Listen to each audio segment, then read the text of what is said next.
Hello everyone, this is Eric Coronado and I am going to provide my discussion post response.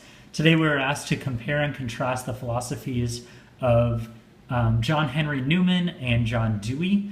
They were very different concepts that were introduced in my eyes. First of all, Newman was very verbose and seemed to have a very lofty vision for the purpose of education. It was a bit harder to follow his abstract concepts, but I tried to do my best.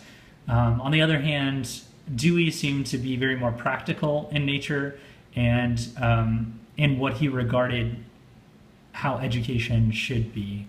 My big takeaway from Newman is this idea that learning is meant to happen, that we're conditioned to learn as humans if we are exposed to new knowledge, and that learning is inevitable. On the other hand, Dewey focused more on creating intentional environments that connect students to real-world experiences, and he talked about having progressive settings where progress can occur, and so those environments are really important. And so this intentionality is really rooted in being developmentally appropriate for the learner and not giving information all at once and ready-made. A difference with Newman is that his idea of flooding students with information and knowledge is going to result in expanding their minds. And so this exists for Newman by not limiting subjects at a university and not segregating the students that are in different content areas, but rather exposing them to all different ideas so that they can be better individuals for that.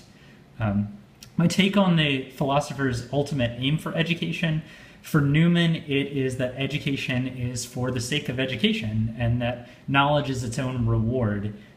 He speaks of the societal impacts, but he doesn't go into too much detail, whereas Dewey focuses on a lot of the real-world experiences that are going to directly contribute to a better society from the learners. And so I really see Newman as being all about the moral and intellectual development in theory, and Dewey focusing more on the moral and intellectual development in practice. The similarities I saw are that they both focus on individual growth and development through the educational process, that there's no prescribed set of studies, but they go about that in different ways. And they both do see that education has a strong impact on society. Now, where I fall with my philosophy, I definitely fall more on the side of Dewey and the ideas of experiential learning and how we can develop intentional environments that are going to support the learning process. But I really do admire Newman's optimism for how he sees education impacting us all. And so thank you very much.